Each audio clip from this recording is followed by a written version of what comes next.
Hi, Numerata's community, John here, and this is the first video of a series that I'll be doing called Accounting for Virtual Assets. Specifically today, we're going to talk about how cryptos are currency, or are they property, or how I like to classify them as the intangible commodity. So the IRS classifies cryptos as property, generally long-lived, intangible personal property, and applies tax regulations in a similar manner to stocks or real estate. So let's unpack that. An intangible asset is something that you can't hold. When I think of intangible assets, I think of software. Have you ever held a Bitcoin? Have you ever held a Doge? No. It's because these are technically software applications. So they're intangibles. A tangible asset is like holding this coffee mug that I have in my hand right now, or a piece of scrap metal.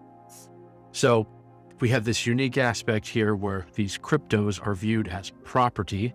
So they are an intangible property, and they're viewed similar to stocks or real estate as investments. So crypto assets can be held as capital assets or be received as W-2 wages, self-employment income, or royalty income.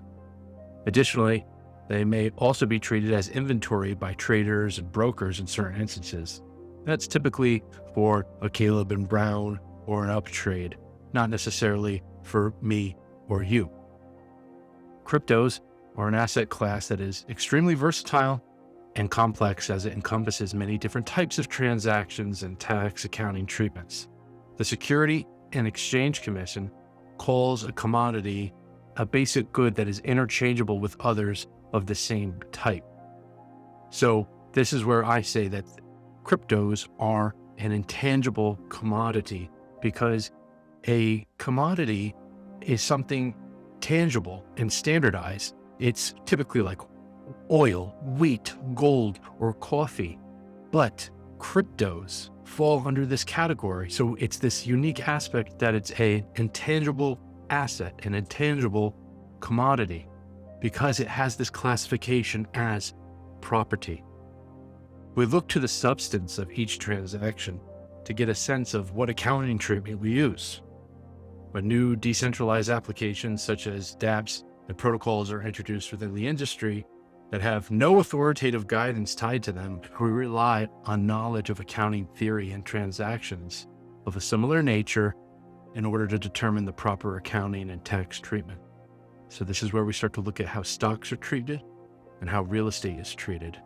And this is where you start to look at your 8949 form on your tax return. And that's where you're buying and selling your stocks. And that's also where we're going to be reporting when you're buying and selling your cryptos. Until next time, everyone, this will be part one. Part two is coming next.